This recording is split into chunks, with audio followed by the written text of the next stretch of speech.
My ancestor Silas Daniel did not live to see his 20th birthday. At the age of 17, he followed his older brother down the path of war and enlisted private in the 37th Alabama Infantry on May 13, 1862. They were both captured at Vicksburg in July of 1863, but released soon after that. They rejoined their unit and were chased across the South for the remainder of the war by Union General William Tecumseh Sherman.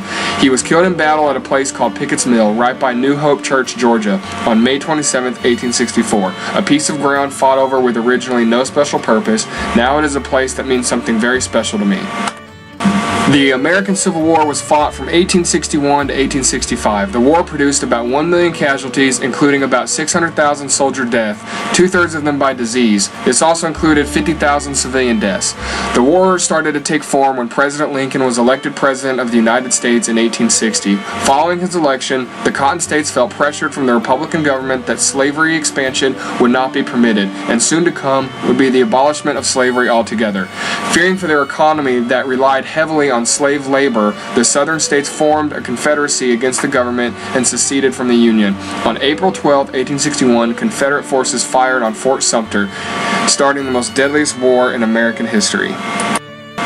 After Confederate General Joe Johnston retreated to Allatoona Pass on May 19th, General Sherman decided that he would most likely pay dearly for attacking Johnston there, so he decided to move around Johnston's left flank and steal march towards Dallas, Georgia. Johnston anticipated Sherman's move and shifted his army into Sherman's path, centering a new line at New Hope Church, Georgia.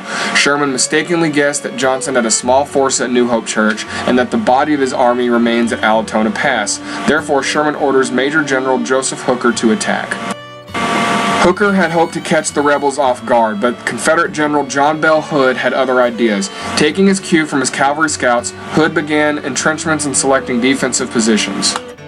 The battle raged with such ferocity, and with a fierce thunderstorm brewing and settling in, the Union forces settled down in their positions and awaited daylight. Difficult terrain prevented Hooker from coordinating his attack effectively, causing his men to suffer severe casualties. On May 26, both sides were entrenched and skirmishing continued throughout the day. The Union forces were praised for their courage and coolness, but the battle was not to be theirs. The following day, May 27, 1864, the two sides collided in a bloody skirmish called Pickett's Mill. Sherman wanted to take advantage of Johnston's weak right flank, but the Confederates had been prepared for an attack on their flank and were able to hold off the assault, resulting in high casualties for the Union. The result was a Union withdrawal and a Confederate victory. This is the place Silas met his end. Although the South did not suffer many casualties, he was one of the unlucky few that did.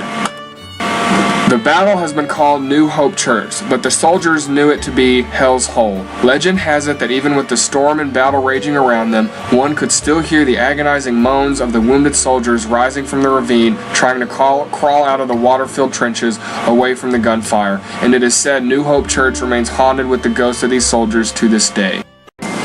I have found records of my ancestor's death at New Hope Church, almost exactly 2 years after he signed up to fight. He was approximately 19 or 20 years old. There was obviously no funeral service for him and no marked grave to remember him by. I don't even know the way he died. All it says is that he was killed in battle.